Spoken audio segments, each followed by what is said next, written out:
Hits your eye like a big pizza pie, that's amore.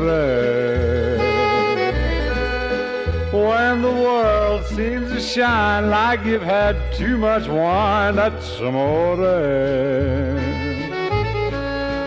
Bells will ring, ting-a-ling-a-ling, ting-a-ling-a-ling, and you'll sing Vita Bella. Hello there. Thank you for welcome to Alberto's La Bella Cuccina. Today we have our great chef, Mr. Kurt Grayson. It's our first time that we meet, Mr. Grayson and I, and we're going to discuss most of his wonderful adventures in the cuisine of Escoffier and the cuisine of Grayson's. Mr. Grayson's, welcome. Oh, thank you very much. Nice to meet you, Now, Alberto. tell us all about it. When you started when you were a young man, were you always been you always had the aspiration and the love of the kitchen and You know, since an early time, I grew up in Salem, Oregon, and that's a great agricultural area. Not unlike the Willamette Valley up in Oregon is not unlike the Salinas Valley. That there's a lot of produce, a lot of orchards. So there's growing up, we always had a great abundance of different flavors of food. Right. Not that my parents were gourmet chefs by any means, but just all the different products that were always available and we could always cook. That was very fun. We had a large apple tree in our yard that had 7 different types of apples. Wow.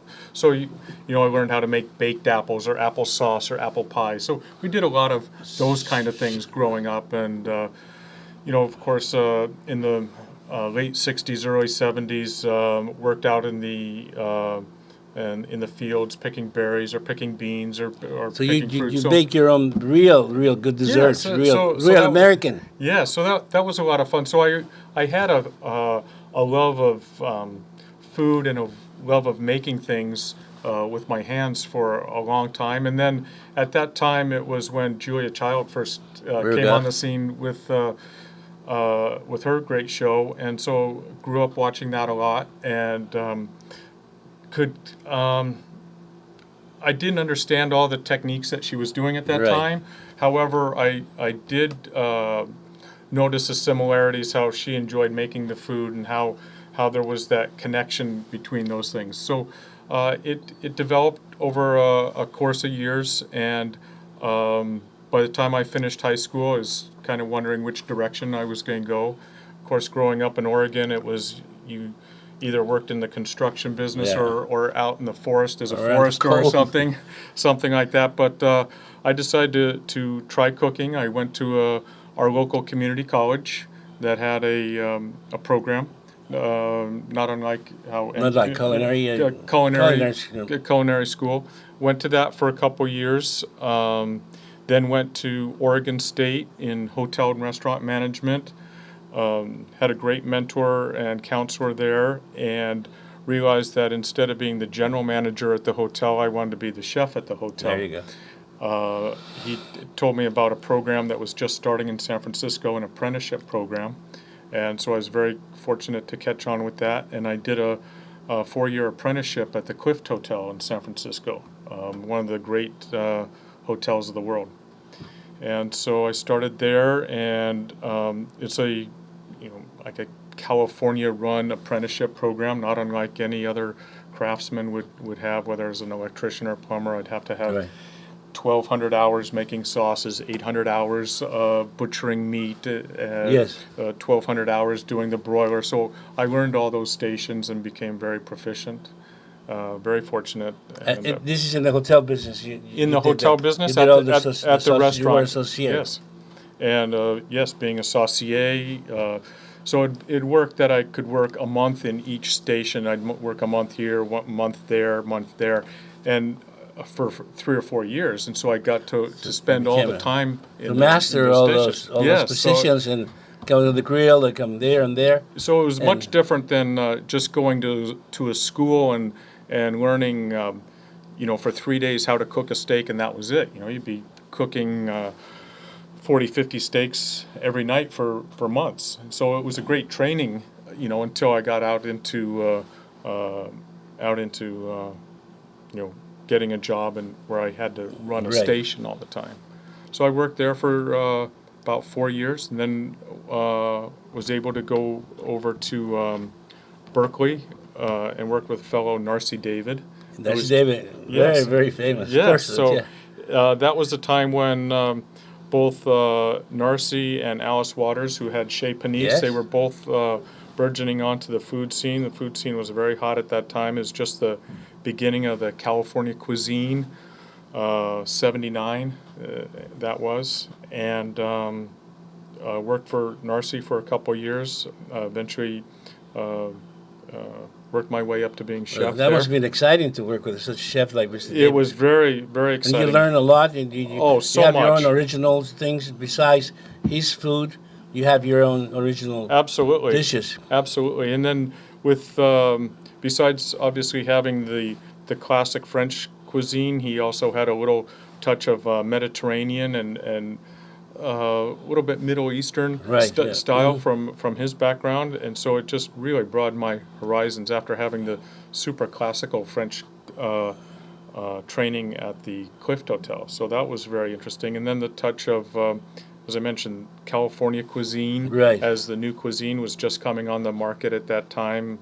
As I mentioned, this was in the late 70s. This was even before what we would refer to as the Nouvelle Cuisine movement that came on after that. So also I was able to learn how to manage a kitchen, manage a staff, learn how to manage people at that time. So it was, I had a very intense training. So you had a large crew in there. You have yes, all kinds of We because at that time Narcy had not only the restaurant, there was also a food market, there was also a large catering operation. So there was a lot going on. But it was a great training that I learned how to keep all the balls in the air, if you would, at that great time. Experience, yes. Very Yes, good indeed, experience. sure. So it was very helpful. What about the other, the other restaurant with Davis and Julia Child?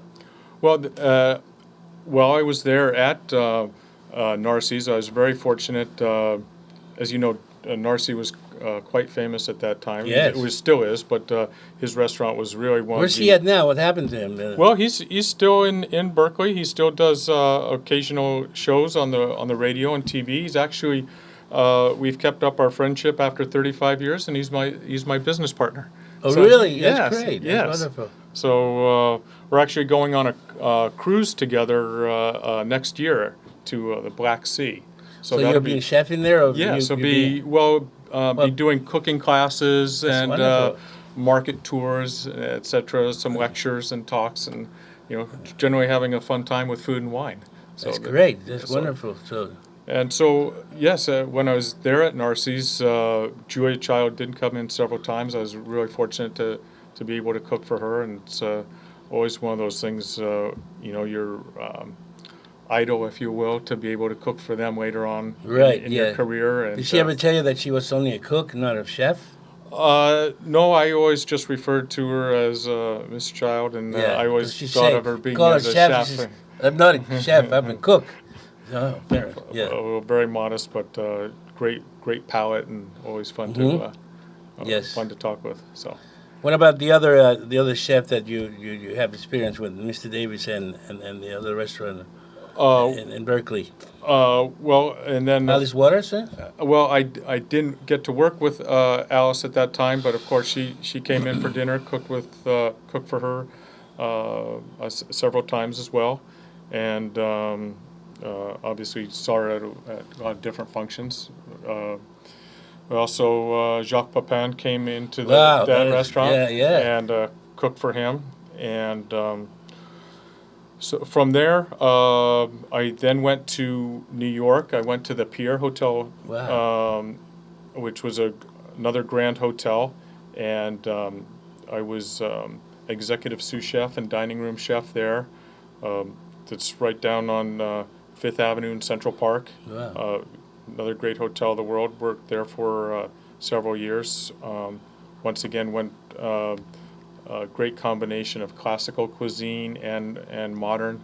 What did you? And they say in that restaurant in New York, do you have the old dishes like the steak Diane and the Chateaubriand and the old dishes that Well, it was that people actually used to enjoy that a lot, rather than now having a little. It was a bite. great combination of we had both kinds of food. food on the menu, because there are people that love all those Right. what we refer to as classics, and then there's the people that that are looking for things that are more contemporary. And so I think it's important for chefs to have a strong base in the classics. So things are based off of the classics, and even the contemporary cuisine, and even we don't do very much of it, but the molecular cuisine that's coming on nowadays, it's still based. Those concepts are based on what what the food was. Just in a new, maybe a little bit.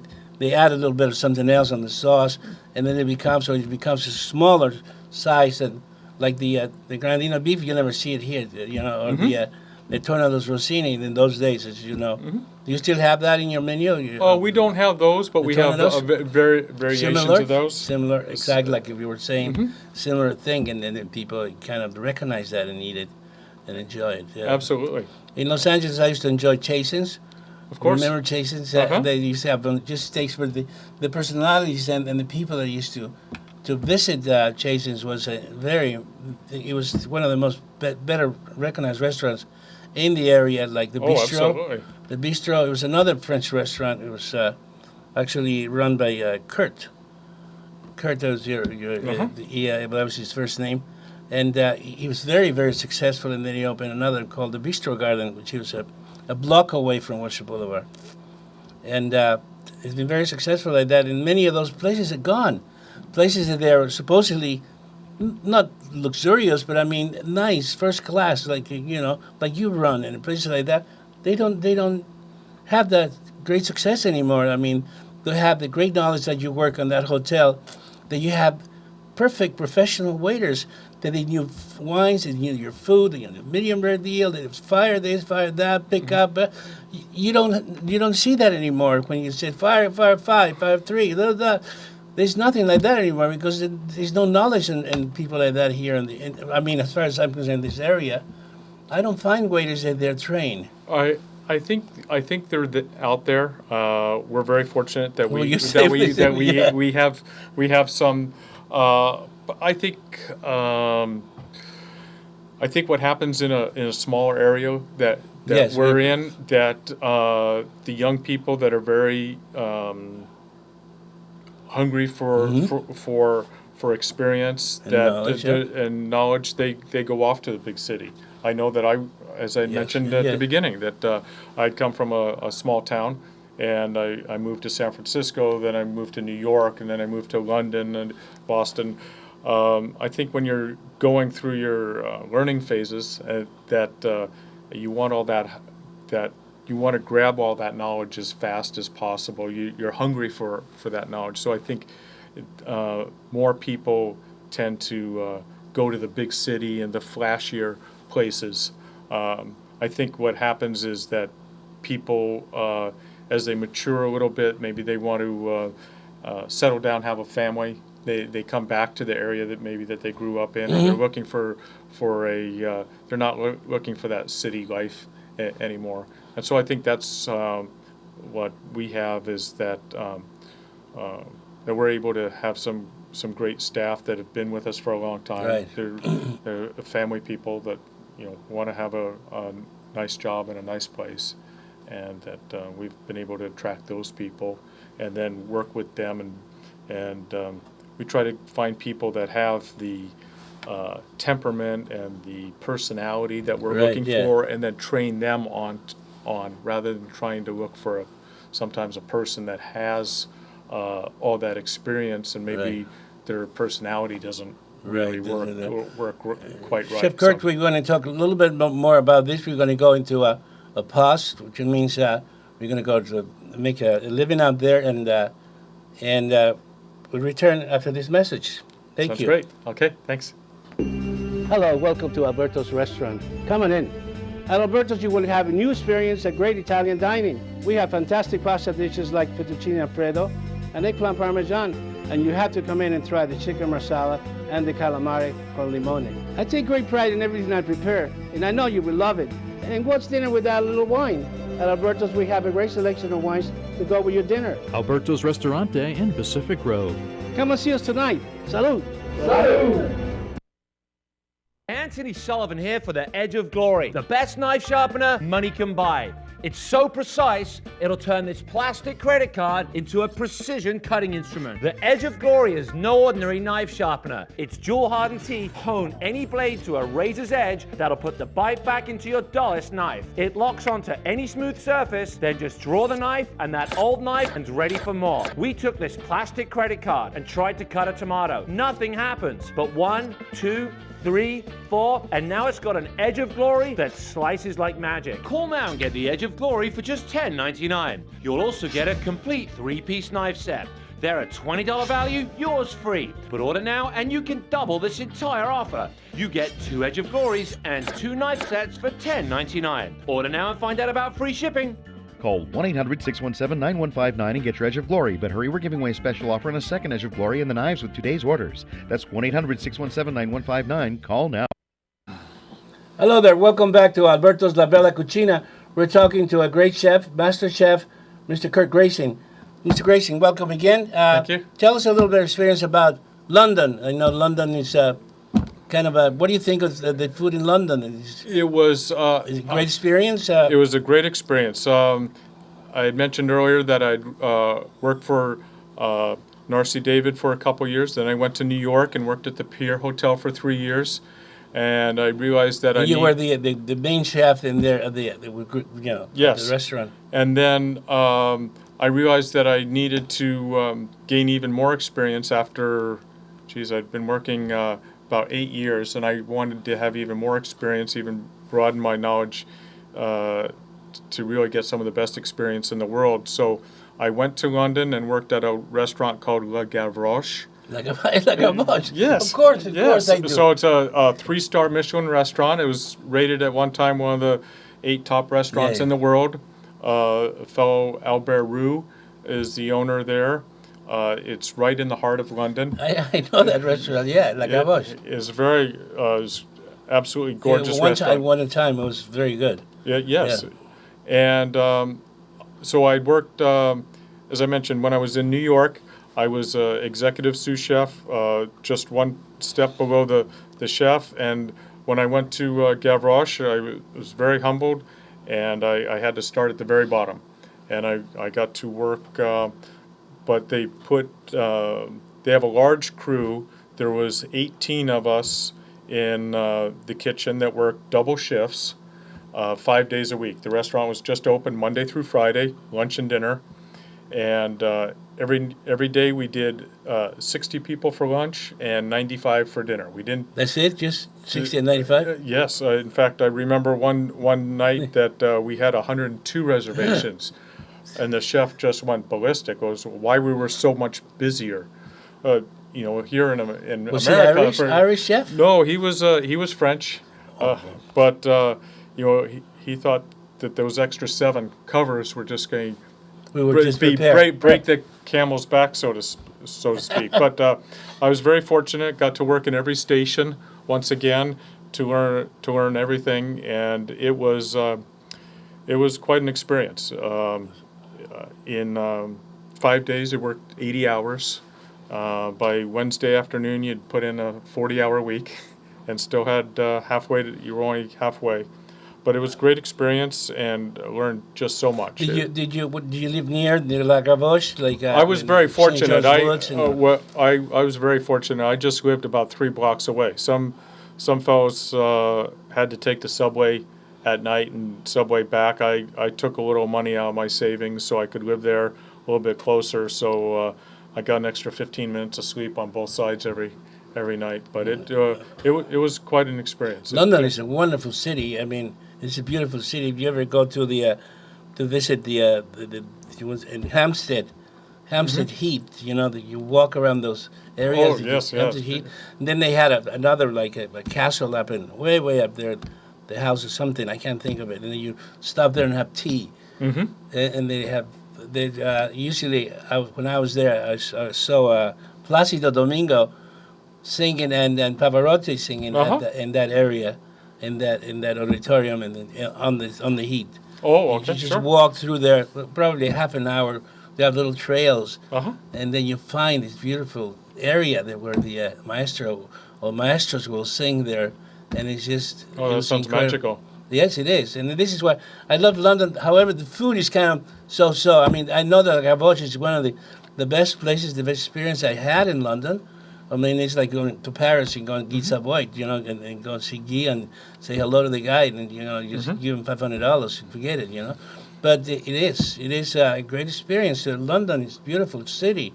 I mean, you go to the museum; it's just Oh, unbelievable. it's stunning. It It's really very, is. very beautiful, and people are different, and they're very nice. And I enjoyed visiting London a lot because London it's so way ahead, and it's you don't need a car in London to visit London. You can go to Leeds, you can go to Bath, you can go any place you like, and it's great experience. Yes. You yes. should have a big sandwich and a big cup of tea and they said, "You like a cuppa?" "Yes, sure. Give me a cuppa." That's right. Yeah, and it's great. I mean, the experience in London to me was great. I mean, I used to work there a little bit, and I played tennis at Wimbledon, but not as a not for those guys. I mean, I was playing there because it always been a dream for me to play tennis at Oh, what a Wimbledon. dream come true. And yes, I mean, I've been playing tennis for 40 years.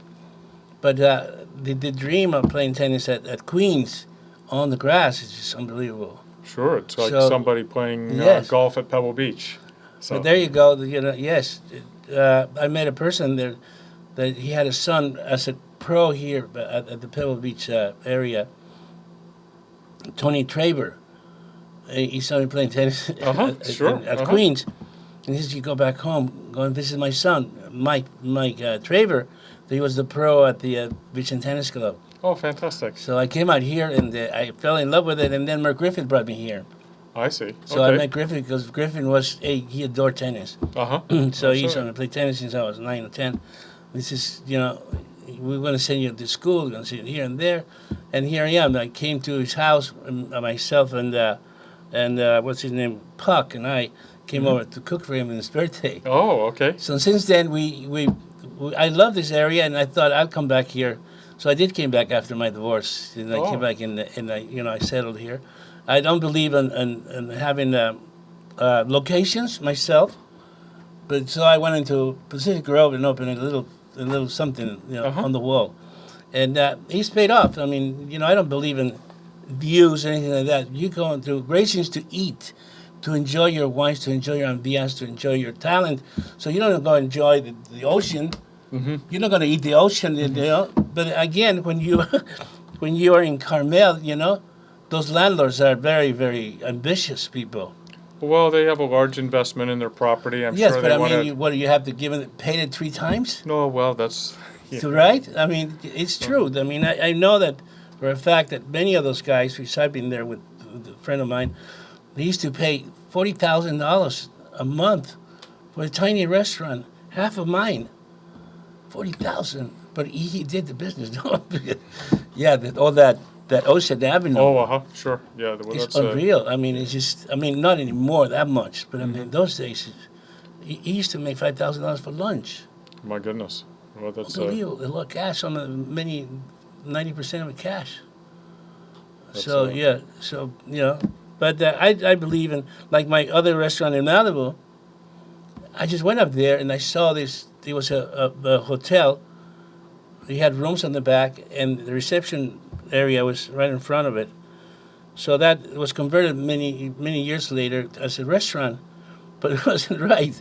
So I had to put the paneling and all that, make it really nice and pretty. And they had a beautiful fireplace in the middle, so people could sit down. So we cut that almost. It was something like this, but a fireplace right there. Sure. So we cut it all that so people could sit there a little bit. Otherwise, they will, they hit themselves in there, walking through the tables. So I had a great experience there, and another one I stayed there for 10, 11 years, enjoying all the movie stars and all my, all the people that I used to know. Because when I was very young, I worked in a restaurant called Mateo's. I don't know if you remember or you ever heard of it, but Mateo's, we used to do 350 dinners a night. Oh, my goodness. And we had the veal, the leg of veal, all of it. I had to Sure. butcher all of that. Right. I do like 2 or 3 a day. Wow. That was Wow. unbelievable. That restaurant, you could never believe that, because of Sinatra and all of those guys were there. Streisand, Diamond, all of them. And when I opened my restaurant, then they followed me to Malibu, which was closer to them. Okay. And similar cuisine, similar things, because that was mine anyway. But people used to do it, very, very Italian. They was scatole and beans, pasta fagioli, all kinds of other things, and antipastos, broccoli salad, things that you usually don't see in La Scala. The Johnny, remember La Scala in Beverly Hills? That Of was course, the number one restaurant in those days. And Matteo, the guy that worked, he worked in La Scala first, and then they let him go because of the track. He loved the track and all that. So he opened his own restaurant. He became very famous and very, very rich. And then after the divorce, he wasn't rich anymore. No, and the that'll track happen. and the horses. He loved the horses. And then he always lost so much money. Him and what's his name? Vince Edwards. Remember that Dr. Casey? Oh, sure, yeah. He lost a lot of money on the track. All of the money he's just gone. Yeah, it was a great experience that I had in Los Angeles. I miss it once in a while, the action and all of those things that happen. To see all those great people working, and like Matteo working, and Sinatra, of course, I miss him, but he was a great guy. And he used to say to the parking lot attendant, "Whoever gave you the biggest tip? Tell me, it was you." So he was always giving big tips. Sure. And he would stay until 11 o'clock, 11:30. He would not allow anybody to leave, all of the crew. He said, "You can't go. It's here, the man's here." So he said, "Okay, let's go." Boom, boom. He tipped everybody in the room. Well, that was very generous. He was like that. I mean, at the time, he felt like having dinner at 9 o'clock, it would be like, welcome in any restaurant in Los Angeles, or 10:30. So he'll just come in and cook for me, So sure, But it didn't happen here, about 30 years ago that he came in to have dinner at the lodge and they punched him and he had to leave. You know that experience? You know that? No, I never heard that one. Yeah, he came here to play golf with AT&T or something like that, or just play golf. And he wanted to eat at 10:30, 11 o'clock. At the lodge, he was staying at the lodge, so he went to the dining room, it was closed. Obviously, it was 19, something like that. And they said, "Well, it's closed." "What do you mean it's closed?" He said, "I want something to eat." Isn't this it's closed? So he called the manager. The manager he got a little heavy, and he left immediately. He never came back here. Wow. He never came back. So that was his experience of the of Carmelo. Pebble Beach for Mr. Sinatra. Now tell us more about you. Since we that's what we want to know more about. So I worked there in London for a year, and then I came back and I opened up a restaurant in San Mateo that was called 231 Ellsworth. Oh. That was in 1986. Wow. And at that time, it was the first restaurant on I know we're on the Monterey Peninsula here. Up there, it's the San Francisco Peninsula. So it was the first restaurant on the peninsula that was doing contemporary cuisine. It was the kind of the start of everything that started going on in the greater Silicon Valley there, up from Palo Alto up north. We were kind of at the beginning of a lot of those restaurants that came down into that area, and it was quite successful. As I mentioned, we opened in '86 and '89. There was the big earthquake, and so that was huge. That was really big. And between a couple of things that happened, the earthquake being obviously the biggest one, being that the highways were closed, it really pushed people into not going to the city to entertain and go to the great restaurants there, and then more restaurants started coming onto the peninsula, and so there became a whole food scene down on the peninsula that we were kind of at the crux at. There was other great restaurants in the area at that time. However, we were probably a little bit at the forefront of being what I would say a little bit more contemporary cuisine with that. And so I had that restaurant for about 5 years, and then sold my portion, took a year off. We're going to just continue with relax. this more, Chef. Okay. In the meantime, we're going to have a little message up there, and we'll come back in a little bit. Sounds Take great. it away. Okay. Hello, welcome to Alberto's restaurant. Come on in. At Alberto's, you will have a new experience at great Italian dining. We have fantastic pasta dishes like fettuccine alfredo and eggplant parmesan, and you have to come in and try the chicken marsala and the calamari con limone. I take great pride in everything I prepare, and I know you will love it. And what's dinner without a little wine? At Alberto's, we have a great selection of wines to go with your dinner. Alberto's Restaurante in Pacific Grove. Come and see us tonight. Salud. Salud. Old-fashioned TV trays are okay, but you're always too far away. Hi, David Jones with the TableMate, the transformable table that slides to you, making everything you do more comfortable. Whether you're eating, reading, or playing a game, TableMate lets you sit back and slide the table right up to your body. And with a built-in adjustable cup holder, no matter what position your TableMate's in, your cup will stay in. TableMate's L-shaped legs slide over any surface. TableMate easily adjusts to 6 different heights and 3 comfortable angles. It's like having 18 tables in one. The raised lip makes sure nothing slides or rolls off. And when you're done, it folds flat for storage, and it stacks for easy access. You could spend over $250 on all these tables, and they still couldn't do what one TableMate can for just $29.95. But wait, call or log on now, and we'll send you a second TableMate free. Just pay separate processing and handling, all for just $29.95. Ready? Hello there. Welcome to Alberto's La Bella Cucina. We are talking to our guest, Chef Kurt Gracing. Chef, tell us all about your restaurant. What are you cooking now? What kind of cuisine do you have in your restaurant? I know you have French and you have great steaks. And what is your best one of the? I know that most of your dishes are yours, but I mean, which is really the one you? Gosh, we do.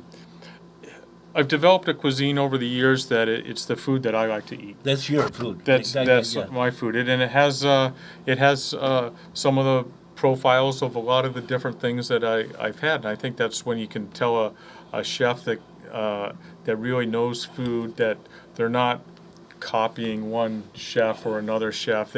They've seen enough food in their time and their experience that they've developed their own style, if you would. In Italian, called al modo mio, my way. Exactly. That's your mother. Yours. So, there's, what? Obviously, we all eat every day, but every day you have a piece of fish on Monday. Maybe you're not going to have a piece of fish on Tuesday. You're going to want to have chicken on Tuesday, maybe another piece of fish on Wednesday. So we have a large variety of things on the menu. It's split about 50-50 meat and fish. And I like to, although it doesn't look like it, I like to eat light. And but I like to eat very flavorful. Right. I like healthy portions. Just because I think the flavors are so nice that we I like to make sure I have enough of it. I do like going out to other restaurants and having the small bites and everything, but at our restaurant we have healthy portions. And as I said, it's a mix of about 50% fish, 50% meat. Although we have some great vegetarian items. I think what's nice about our vegetarian items is that you can have them, and I could put down a couple dishes in front of you, and you would eat them, and you're not going to be thinking that this is vegetarian. Really? So that's where we do a nice artichoke lasagna, for example. Well, it might not be artichoke lasagna like Grandma used to make, but we do a contemporary style where we do it more as a wrap. And artichokes and garlic and tomatoes are such a focal point here on the peninsula that we do one that's a saute of artichokes with a little garlic, a little spinach, and then we wrap it with a nice pasta sheet and put it together in what we would call the French term à la minute. It's made at the last minute rather than being a baked old, I'd say older style lasagna. We do it like a cannelloni.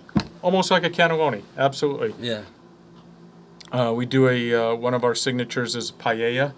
Which we have all the traditional ingredients, the mussels, clams, shrimp, sausages, but we do it a little bit different, and we make it with orzo pasta. So you see things there at the restaurant, great dishes, but we put a little twist on them, little things Yes, your way, that are yeah, my yeah, way, the way yes. that I like to eat. You know? Sure. So, so I think you. You don't expect to go to a restaurant and have the paella that they have at another restaurant. They say that it's a paella, you know. And you know, as we said there at the beginning, it's I think over the time people well, sometimes people come in and they say, well, this isn't like the paella that I had when I was in the south of Spain. Yeah. No, it isn't. You know, No, but we're not in the south of Spain right now. we're here in Carmel, and it's the way I do it. That I do it. You know, if you'd like something else, that's great too. But I think sometimes people are a little bit caught up into. I like traditional. I was trained in in classic ways, but I think within that, I think you can take those classic bases and then put your own little touch. And make it even better. Sure. It's like me. I mean, people come in and says, linguine and clams. They taste different. You know, they're not the same as in Italy.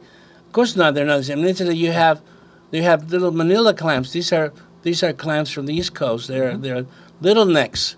Which is you could go there. This is why my restaurant, they call it that cook like New York, because all the ingredients, you know, like the clams, they're from New York. I get them Monterey fish, and they have the little. If you have the Manila clams, you have no taste.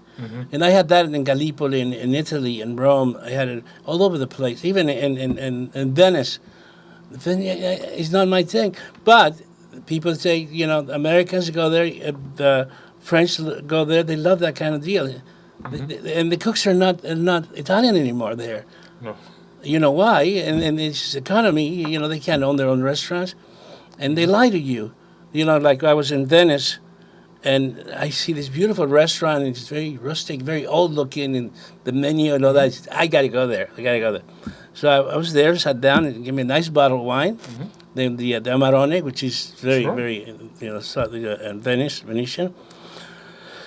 And I said, I'd like the scampi. He says, scampi with a nice tagliatelle and all this. And the waiter, they're telling me all this in Italian. You know, and I said, give me that. And then my friend had other dish. And let's open the bottle of wine.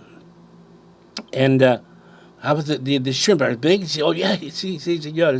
They were this big. They were, where is the, why do you say that? You know, I said, why? Why didn't you tell me that they were this kind of, you know, I would have ordered something else. They didn't have no veal.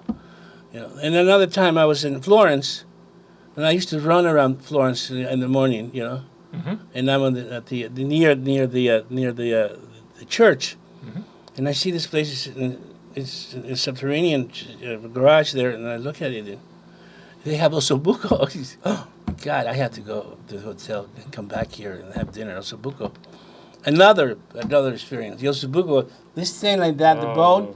I mean, it's like an old cow. I said, what is this? And I ordered a bottle of Tignanello. So I drank the Tignanello, and I said, I don't want to eat here anymore. Let's just give me my bill. It's very disappointing. You know, but then I go and see Antinori up in Tuscany. Oh, sure. That is cool. You know. But then a man said to me, the driver, because you can't drive, I didn't know where his house was in Tuscany. You know, his vineyards, and he says to me, don't eat there. He says, we're going to take you to places you love it. So we went out there, we tasted his wines, Tignanellos, of course, and all the Antinori wines, and the Vino Santo. I love the Vino Santo. His Vino Santo. And he says, you're going to eat? I said, no, because he had a huge table there with prosciutto and beautiful. And the pasta, he just gives you a little bit like that. But anyway, he says, no, we're going to eat somewhere else. We're not hungry. So he took us to a place up in Tuscany, hidden away, and they're called Renata. And he says, I'm going to make you a little antipasto. He says, and he brought in two, one rabbit and a chicken. Which one you want? He said, take both of them. So while he's cooking those, the duck and the chicken, we ate the antipasto. We had some bottles of wine, cheeses and all that. It was fantastic. I've never seen anything like that until in Tuscany. There was only this guy. Sure. And again, you don't have all the experiences like that. You know, if you go to Torino, it's totally different. You know, so they serve you little bits of everything. Until the end, they give you a little slice of beef. You know? Again, I noticed that I have an uncle in there that he ordered a bottle of Barolo, a few bottles of Barolo. They open it 3 hours ahead of our arrival. That was something that I noticed. I mean, the wine was perfect. The wine was ready to go, which I have never seen even in wonderful hotels. I've never seen, not even George Sank. They open the bottles. They had the #1 sommeliers in the world, Eric, and I wanted to steal his his award. He says the little wine thing, and they don't do that. They you know, if you want a good bottle of wine, La Tâche or something like that, they don't open it before, because you have to have a reservation after Guy Savoy or George Sank or the others, you know, and they don't do that, you know. But the service in those places are unreal. They have like 10 absolutely. waiters for you for your Absolutely. table, and the bill, forget it. Yes. Well, you have to pay for it one way or another, right? Yeah, but the bill is horrendous. I mean, I think it's probably $1,200. Oh my A goodness. Joe Sank, and then you go to Guy Savoy. It's another for lunch, $7 for lunch. I said, I don't know if I'd be back next year, but that was an experience, as I said. Oh, I think those Great experiences are experience, great. yeah, I yeah. think that we enjoy going overseas or going to restaurants like that, and I think you can use those as learning experiences, and you Right. can see what the best in the world can be, and then you know, and you can pick up ideas from that, and you can realize how you can make your place better, and that's Exactly. what we always try to do. Is like, okay, I might not be able to have my staff can't be that big. I know that we're not going to be able to charge that much, but what can I do? You know, is there something? What part of this dinner can I take away and make as a learning experience, Right. or what part of this can I take for myself and put our turn on it to make something, so we can always try to improve. And that's what we've tried to do over the years. We've been there for 16 years, and it's always trying to work on making ourselves better. To you know, improve it's, yourself, you know. just keep on polishing the apple. So You actually expanded your restaurant a little more. You got yes. a bar two- area that you can enjoy. two Can you year- enjoy food in there? 2 years ago, we took over the spot that's adjacent to us. It had been a gallery and a knick-knack shop and a lot of things over the years, and we put in a bar and lounge in there. So it's a restaurant bar. So we serve food. Children can are serve picnic welcome. there. Absolutely, yeah. Families are welcome. Snack, a little appetizer. And we have a lounge menu there. So if you're going to the movie or you're going to a show in town, or have just walked around town, you want to sit down for a little bit, you can have a little snack off of the lounge menu, or we also serve full meals in there, and which is Wonderful. very popular. People now, you know, as much as we just talked about going to the great restaurants and having white tablecloths, you know, there's a lot of people now. They want to go out on a Tuesday night, and they don't want a white tablecloth. They want to be a little bit less formal. So we have that opportunity as well. It's the food coming out of the same kitchen, same quality Right, standards, same, but just no a tablecloth, but a little less formality, and Which is but still trying to make great service, just in a little less formal manner. So Sure. we do that. Yeah. And that's been received very well. Yeah, I can imagine We're that. just yeah. one block off of Ocean Avenue. We're on the Yes, corner yes, of 6th yes. and Mission, and so it's real easy to get to. It's So very we get easy a lot to of people. get there. Easy. Yes, yeah. So it Yeah. works out very well. Parking and all that, and then Well, around the it's a- park. It's it's- hard, but everybody walks around. Carmel's a walking. It's a Carmel's a walking. walking town. You know, where it's quite flat. Then you know, if you don't find a parking spot on this time around the block, by the You time just go walk around a little bit and then Yeah, leave so it there. there's and there's so much to see. You know, there's so many Right. nice little European style courtyards in town that it's a fun place to yes. get lost in. So Why not? Why Yeah. not? You can buy a little T-shirt, and then in the meantime you get a parking there, and then go to a restaurant and enjoy a great have a nice cocktail with glass an of wine, appetizer. and then have a nice bite to eat. Great appetizer. Yes, Yes. indeed. What else we're going to talk about? What was I going to say? Your experiences in another area you have any other, like your best chef that you ever cook, or which is your?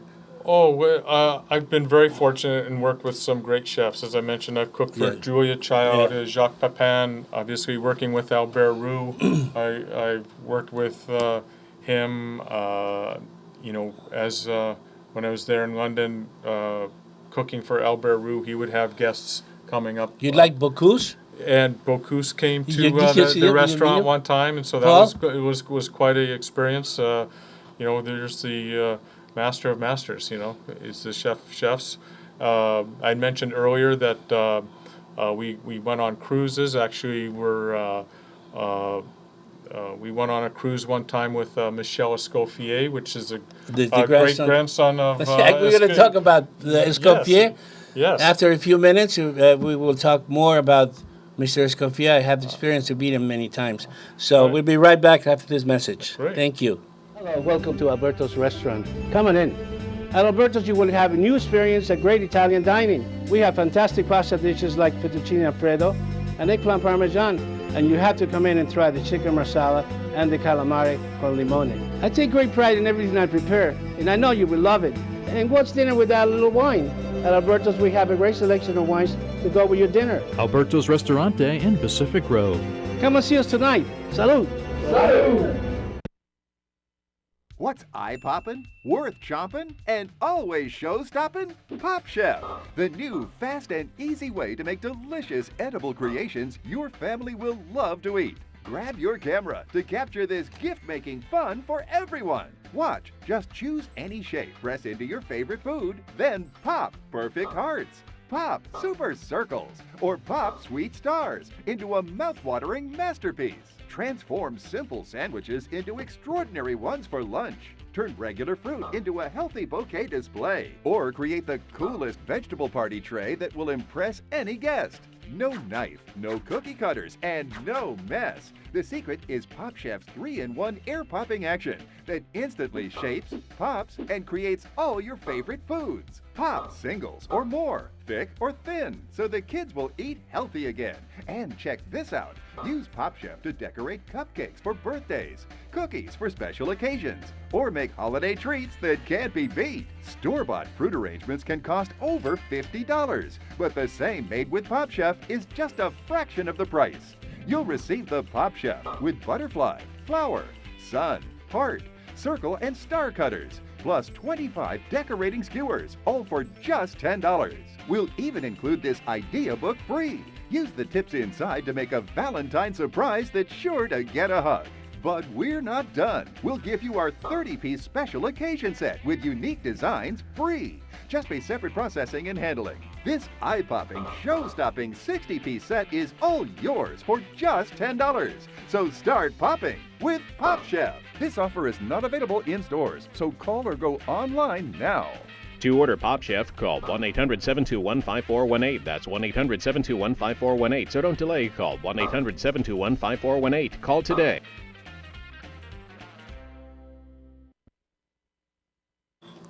Here you go. Hello there, thank you. Welcome back to Alberto's La Bella Cuccina. We're talking about this Escoffier room years ago up in Beverly Hills at the Beverly Hilton Hotel. Great experience. So we were talking about Mr. Griffin telling me, he says, you don't open that restaurant. He says, you're going to go broke. He says, what are you going to do? I said, we're going to build calvados. We're going to do beautiful salads. We're going to do this and that. And champagne and open bar. He says, you're going to go broke. People don't like to dress anymore. I said, really? He said, yeah. The people waiting outside at this coffee in Beverly Hills because they all wanted it. And big-time people like Mr. Krikorian and Mr. Morados, and the guys that own the Palazzo and the Venetian Hotel, and Krikorian owns the MGM, which I waited on Mr. Krikorian for years. You know, for years I have been Mr. Krikorian. And he will come in and have dinner, Bill Picata, a little salad, and a bottle of the Rothschild. Very nice. $400. You know, but he'd never come to me at room, never. And I cooked for him for, I don't know, 15, 20 years. He never said, well, do you want to go to Vegas or something like that? No, never. So it was always like that. He never wanted to talk about his business, such an incredible, successful man. But the other ones, you know, they will give you a little bit of, you know, if you want a room, yeah, come on in, you know, but not Mr. Correa. Anyway, Vegas. Tell us about Vegas. You ever had an opportunity to go to Las Vegas? I've been down to Vegas on travels. Never had a chance to work down there. Right. But I think it's really incredible what they've done down there in the past 10, 15 years about all the restaurants and all the chefs that have gone down there. It really, it's interesting that, in 3 or 4 days down there, you can go to satellite restaurants, all the great restaurants in the United States, and I think they do a very good job. I think the chefs have found that it's a great way to showcase their product, their name, into a market where people may not travel to New York or Chicago or some of the other cities where these fellows have restaurants, but everybody likes to go to Vegas, right? And they will go to Vegas, and they realize that it's these restaurants are great restaurants, sure. and that you can go there and have a great meal. You can go to Joel Robichon's restaurant in Vegas. Otherwise, you have to. Otherwise, you have to go to New York or Paris to see these right fellows. there. And They're all of them They're there. right here within an hour's plane ride from here. Or So in Vegas, you can gamble. Now you go eat. that's right. Then And you it's go not there. a gamble to eat No, down there no, anymore. So. that's no more. And you can go to a great show and back, be happy rather than be upset because you lost big time money in there. That's right. Which it used to be. They didn't have that great restaurants. Actually, I remember I was young. I used to eat free there. Mm-hmm. And I never actually gambled because I don't believe in that. So I grew up with many guys that used to gamble their shirt. Mm-hmm. So I had that experience and never did gamble. In Las Vegas. That guy Mateo that I worked for, he used to gamble a lot in horses. And Willie Shoemaker used to come to the restaurant, and he loved the steak, but just sear a little bit, just both sides. And he says, don't, he says, I got you, don't worry about it. Season a little bit, and, trim it, put it in, and he liked hot sauce. So I had the tomatoes, the chopped tomatoes, and I put all kinds of chilies in there. Serranos, the crushed pepper, Tabasco. I put every sauce, and it was, you could see the fumes coming out of it. So I'll serve that to the guy. Not one tear, nothing. He was just eat all of it. He never complained. But he loved the steak and whatever I used to do for him. He used to give me a tip all the time. Alberto, here for you. So Maddie looked at it. What did he give you? What did he give you? He looked at me. Oh, he says, a horse? You crazy? So he says, tomorrow we're going to the track. So we went to the track, and he walked like this, because he had a bad neck. We went upstairs to the Santa Anita, and David Johnson and Vince Edwards and myself and Maddie went out to bet to the horse. They had like the big money, like $5,000 to go and bet to the horse because they were in the hole for many, many, many weeks. So we got to the window. They changed their mind. They changed their mind and they came back upstairs. He said, never mind. He goes to the binoculars and looks, this horse still running. This horse never showed up. And he started cursing and all over the place. And people said, where's that man? He's crazy. Don't worry, it's Matty. He owns a restaurant. So what he did, he took his pants and threw them in the crowd. And he says, take my pants, you take everything from me. And he's giving my check. He went out like that. And all the gamblers that were in the area, they said, who's that? He says, man, he owns a restaurant.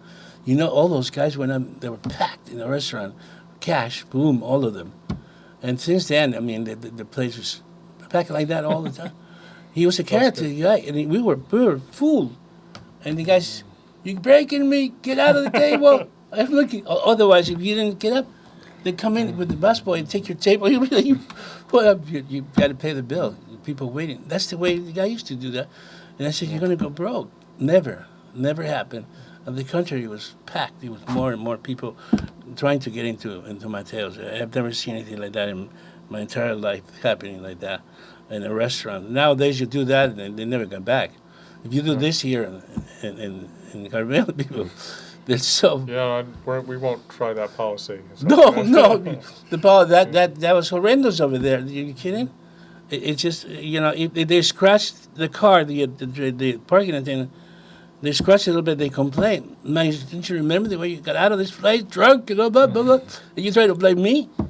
So you got away with so many things. Oh my God, let's go back again. It's an adventure. It was something that they always Something remember. new would happen, huh? That never happened, It's just, my God. That's one of the places. And there's another place it's called, maybe you remember, what's its name? It's in Santa Monica, Little Santa Monica. God, I don't remember. Very well, I can get back to it. It's an Italian restaurant. It's still there.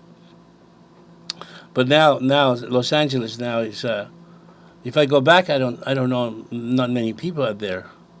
New restaurants. They're opening. I think these days, I think the restaurants are.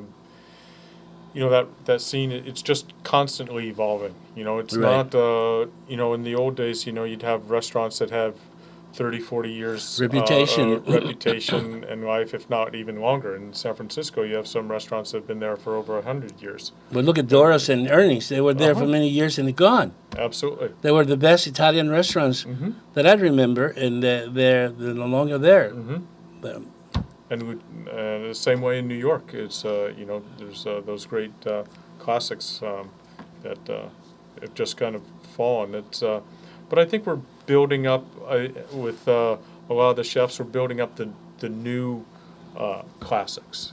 As you mentioned before, like Daniel Boulud. Building up these new classic restaurants that'll have Right. the long term. Obviously, there'll be some that have a shorter. There'll be the in spot for a year or two until somebody moves on or there's a new hot spot. So I think that's really where the chef-owned restaurants really come into being. Owner-chef restaurants are the best nowadays. That people really have trust you more. what we refer to as legs or longevity. That people, because people have that know there'll be consistent product for as long as they come, and they'll be the ones that are always being constantly innovative and satisfying. There won't be that up and down quality of either quality of service or quality of product, and so that's what I look for. So Las Vegas now, for me, like number one, because they have most of the chefs in there working, and they have all of the chefs that not Mr. Pepano or anything like that, because they need to work anymore, But they have the other famous chefs like Mario Battaglia, and he has 2 or 3 restaurants there now. I think he's got one in the. I think he has 2 of them at the Venetian. I'm not sure, but I know that he has one for sure. Right, I think you're right there. Yeah. There's 1 or 2 there. Yeah. I think, as we talked about earlier, I think that's where a lot of the young professionals are going. They're whether they're going to the cities or they're going to a place such as Vegas, where they can get great experience in a short amount of time. So that's really a good thing to So, look at as well. Chef Kurt, we have come to our almost our finish Oh my of goodness! our program, Wow. and it's been an incredible, very short hour for me been very to short. learn from you and to be able to know that you're a great chef and you have great food in your restaurant. And very soon I will come over and visit your restaurant and enjoy your paella and then your other dishes and a big bottle of wine. That sounds Yes, great. Yes, and please do come back and see us again. I certainly will. What a fun time! It's great to talk with you and share some Thank you. experiences and stories. Thank you.